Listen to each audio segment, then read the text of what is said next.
Nebūs neciešama. Labklājības ministrija savā interneta vietnē sāk publiskot negodprātīgo sociālo pakalpojumu sniedzēju sarakstu, kurā varēs izlasīt par šādās iestādēs pieļautajiem pārkāpumiem. Turpina Aigaras Lāstiņš. Kroniski līdzekļu trūkumu nomocītajā sociālās aprūpes sistēmā pārkāpumu ir daudz, tomēr plašāka sabiedrība parasti uzzina tikai par skandalozākajiem no tiem.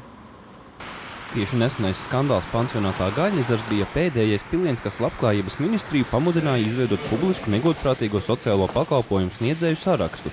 Toreiz pēc kādas sūdzības atklājās, ka pansionāta darbinieki savus pacientus pretlikumīgi sien pie gultām un tika atstādināta pansionāta vadītāja. Informācija nozīmē arī lielāku drošību, informācija nozīmē arī cilvēkiem iespēju sekot līdzi, vai šie trūkumi tiek novērsti. Līdz ar to, manuprāt, šis būs nevien informatīvs, bet arī stimulējošs rīks pakalpojumu sniedzējiem tos konstatētos trūkumus novērst, jo kuram gan gribās ilgi būt tajā kaunas sarakstā. Šobrīd gan sarakstā neviena iestāde vēl nav iekļauta. Tas tiks darīts par turpmāk atklātiem pārkāpumiem, kas atrod sociālās aprūpes klientu veselību, dzīvību vai drošību. Tādējādi sabiedrības acīm vairs garām nepaslīdēs arī tādi pārkāpumi, kā piemēram parazītu invāzija vai darbinieku nolaidība. Tiesības sargs Juris Jansons atzīst, ka šī iecerē ir vērtējama pozitīvi.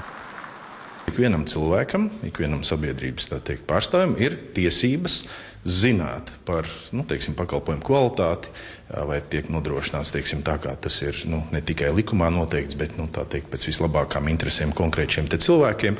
Un, ja tāda informācija parādās, protams, nodrošinot šo fizisko personu datu aizsardzības elementus, tad pilnīgi noteikti tā ir apsveicama rīcība.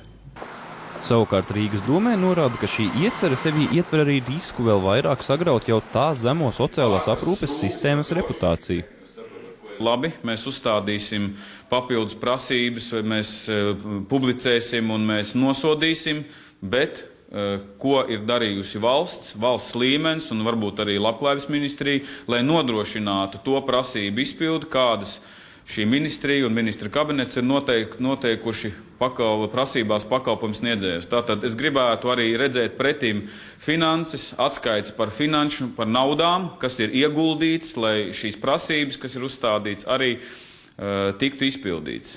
Viņš atzīst, ka sabiedrības informēšana ir vērtējama pozitīvi, bet norāda, ka jāpublisko būtu tikai ziņas par tādiem pārkāpumiem, kas nav laikus novērsti. Aigars Lāstiņš, Ints Ivans, Latvijas televīzija. Izmaiņas Virsmas apraidē notikušas bez būtiskiem traucējumiem.